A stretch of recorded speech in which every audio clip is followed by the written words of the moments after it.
రెప్పవలే ఆదరించు దైవము నీవే, అమ్మవు నీవే.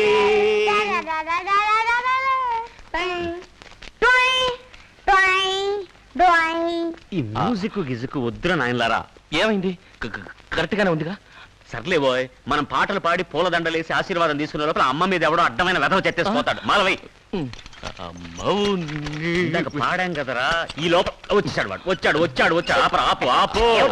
మళ్ళీ కుప్పతోటికి దండ ఎట్టి మొదలెట్టారా? ఏడాదికి ఒక్కరోజుగా. ఆ ఒక్కరోజు కుప్ప ఉడవాలి కదా. నువ్వు ఊడు నాయనా, ఊడు. కానీ ఊడ్చే ముందు ఒకసారి బాగా చూడు. లోపల పిల్లలు ఉన్నారంటే మేమందరం ఇక్కడ పుట్టి పెరిగిన వాళ్ళమే నాయనా. దీనికి దండం పెట్టరా. మేమందరం కుప్పతొట్లో పుట్టిన కోడిగుడ్లా?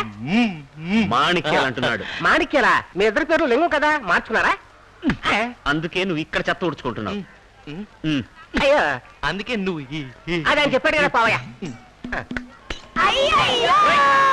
ఒరేయ్, ఏంట్రా పొద్దుటేలా అపశకునంగా? అయ్యయ్యో. సార్, పశువు. నన్నే పశువు అంటావా?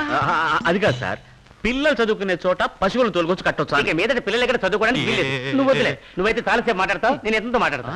ఎందుకు చదువుకోకూడదు అని. చదువుకుని వీళ్ళు ఏం వదిలేస్తారట? చివరికి ఎలాగో పశువులు మేపుకునే బతకాలి. ఈ స్థలం వెంకటరామకి అద్దెకి ఇచ్చేశాను. మీరే అనాథలు. ఈ అనాథ గుంపునంతా తీసుకొచ్చి మీరెందుకు బాధపడతారు?